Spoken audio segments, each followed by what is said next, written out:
Senin 10 Agustus lalu, tepat pukul 10:16 waktu Indonesia Barat, Gunung Sinabung kembali mengalami erupsi. Dari video amatir yang beredar di lini massa, tampak gumpalan asap membumbung di sekitar pemukiman warga. Dari catatan pihak PVMBG, luapan tinggi asap diperkirakan sekitar 5.000 meter di atas puncak atau sekitar 7.460 meter di atas permukaan laut. Gumpalan asap itu sontak membuat warga sekitar Gunung Sinabung panik. Status siaga level 3 pun segera dilakukan, apalagi ada susulan erupsi 1 jam setelahnya.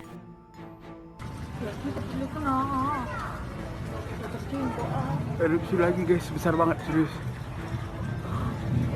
Sinabung erupsi lagi. Halo.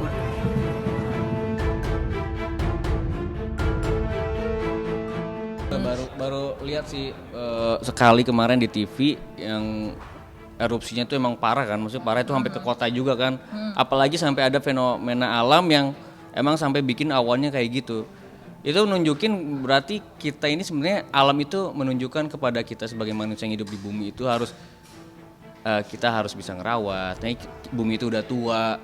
Terus ayo dong kita buat ngerawat bumi segala macam. Semoga warga di sana yang kena erupsi bisa diberi ketabahan, kesabaran dan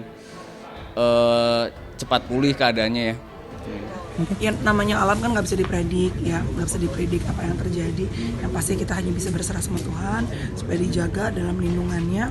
Tapi yang namanya bencana alam kan memang bisa terjadi kapanpun dan dimanapun. Yang pasti kita berserah supaya teman-teman di sana juga selalu dalam perlindungan Tuhan. Ya bukan tahayul atau mitos ya, tapi kan memang sebetulnya alam tuh bisa memberikan tanda, signs gitu. Kalau kita memang sensitif untuk bisa merasakan dan melihatnya. Ya namanya alam kita nggak bisa, pasti ada penjelasannya mas kalau pengen dirunutin gitu. Tapi ya balik lagi, ya buat kita sih sebenarnya untuk berjaga-jaga aja, selalu waspada gitu ya. Apalagi namanya alam tidak pernah bisa predik 100%. Itu tanda-tanda kekuasaan Allah. Maka ketika kemudian kita melihat kejadian Gunung Sinabung seperti itu, kita semakin merasa bahwa kita ini gak ada apa-apanya. Kesombongan yang selama ini kita piara di dalam hati kita, di dalam diri kita, itu ketika terjadi kejadian seperti itu, baru yang namanya asap yang membumbung, kita sudah merasa ngeri. Apalagi kejadian di mana ketika nanti seluruh manusia itu tidak ada naungan, yaitu adalah pada hari kiamat. Dan nyaris di waktu yang hampir bersamaan, masih di hari dan tanggal yang sama, tepatnya 1 jam sebelum erupsi Sinabung membumbungkan gumpalan asap pekat. Sebuah fenomena gumpalan awan pekat raksasa tiba-tiba menyelimuti langit pantai sekitar Aceh Barat dan Nagan Raya. Gumpalan awan raksasa yang terjadi sekitar pukul 9 waktu Indonesia Barat itu sempat membuat sekitar pantai gelap gulita. Tapi setengah jam kemudian, awan pekat itu surut. Lantas, petanda apakah fenomena awan raksasa yang tiba-tiba datang menutupi sepanjang pantai Aceh Barat? Lalu 1 jam kemudian muncul gumpalan asap menggunung di tepi lereng Gunung Sinabung. Apa kata selebritis?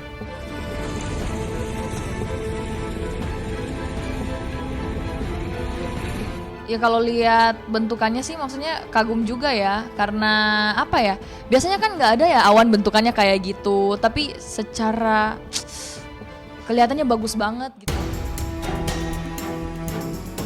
Sebelum fenomena awan raksasa menjadi viral, kemudian erupsi Gunung Sinabung, nyaris 4 bulan sudah warga Indonesia termasuk dunia mengalami masa pelik hidup di bawah ancaman wabah virus corona.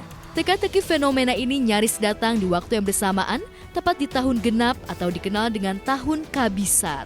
Tahun yang dalam mitos Yunani kuno dipercaya sebagai tahun apes, tahun penuh ujian, bahkan pantangan untuk memulai sesuatu yang baru, termasuk memulai bahtera. Selain dipercaya tak akan langgeng, juga akan banyak halang rintang yang membuat rencana matang gagal begitu saja. Fenomena Gunung Sinabung, berdasarkan agama kita, sering sekali Allah Subhanahu wa Ta'ala mengingatkan kita dengan ayat-ayatnya seperti la ayatil liqaumi yatafakkarun. Ayat-ayat yang ada di alam dunia ini yaitu ayatul kauniyah.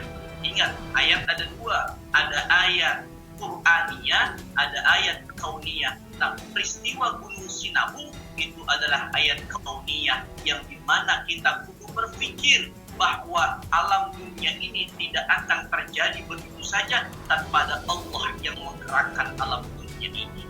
Maka ketika ada fenomena Gunung Sinabung seperti itu, semakin dekatlah diri kita harusnya kepada Allah Subhanahu wa Ta'ala, bukan sekedar menyatakan bahwa itu adalah fenomena alam biasa. Sebenarnya itu peringatan buat kita semua sih yang tinggal di bumi.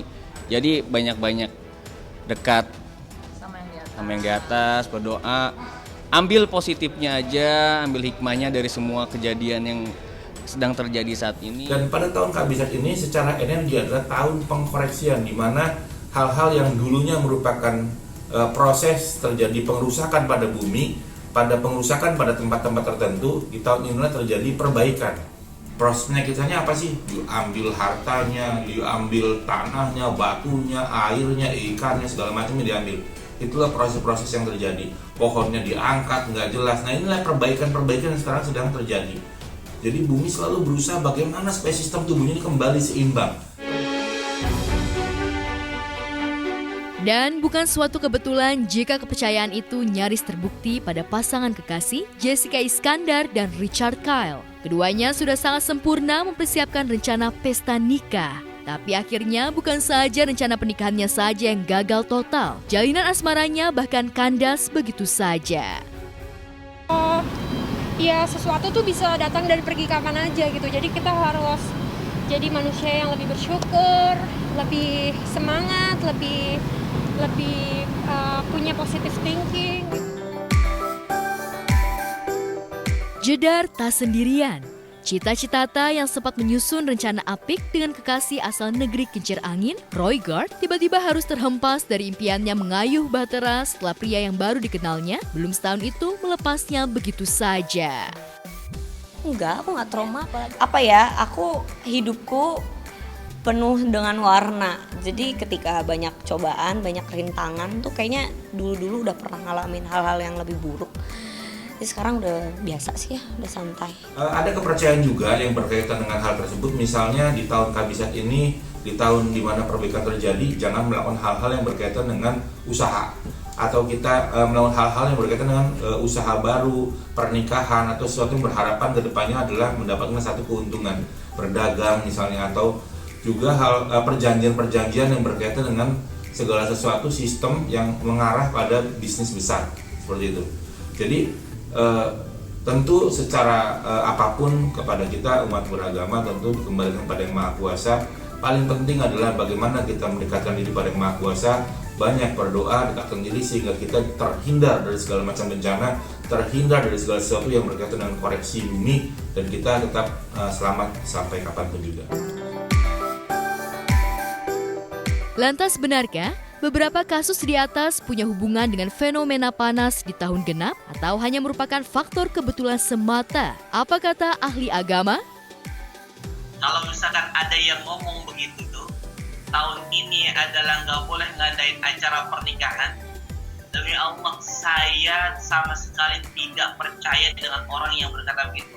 Bahkan di dalam hatinya kalau ditanya jujur tuh orang, maka dia akan mengatakan nggak apa-apa menikah, nggak apa-apa mengadakan acara di tahun sekarang. Kenapa? Saya kira tidak ada dasar di dalam agama Islam yang menyatakan demikian. Bagaimana pula pasangan Judika dan Duma Riris berjuang menuju bahtera, merawat keharmonisan di tengah bahtera selebriti yang rentan perceraian? Kuncinya perjuangan sih ya, karena ya cinta lah, bisa dibilang cinta kan penjabarannya banyak. Kalau aku sih memang kuncinya adalah karena aku yakin dia orang yang terbaik buat aku, jadi aku akan berusaha berjuang sekuat mungkin sampai apa yang ku yakin ini ku dapatkan gitu loh. Walaupun prinsipnya aku adalah aku kerjain bagianku, sisanya Tuhan yang menentukan. Iya Pak, ya 13 tahun yang lalu dengan perjuangan 5 tahun supaya bisa direstui gitu. Jadi pesannya sih cuman yakin dengan pilihannya, dan kalau cinta memang perlu pembuktian sih.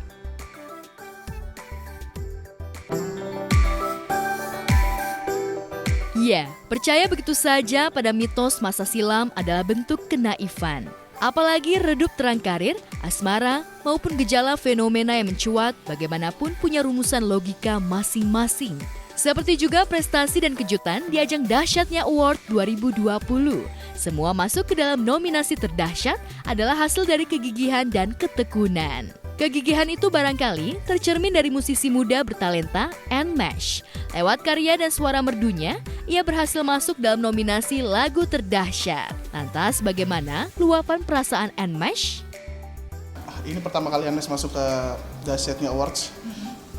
Nggak apa-apa satu nominasi, cuman ini adalah sebuah penghargaan buat saya sebagai musisi yang terbilang baru. Jadi sangat menikmati prosesnya, dapat nggak dapat sih, yang penting udah masuk nominasi. Dan ini sebuah hal yang sangat luar biasa sih bagi Nmesh. Nmesh tak sendirian masuk dalam nominasi tersebut. Ia akan bersaing dengan penyanyi muda lainnya, yakni Mahen.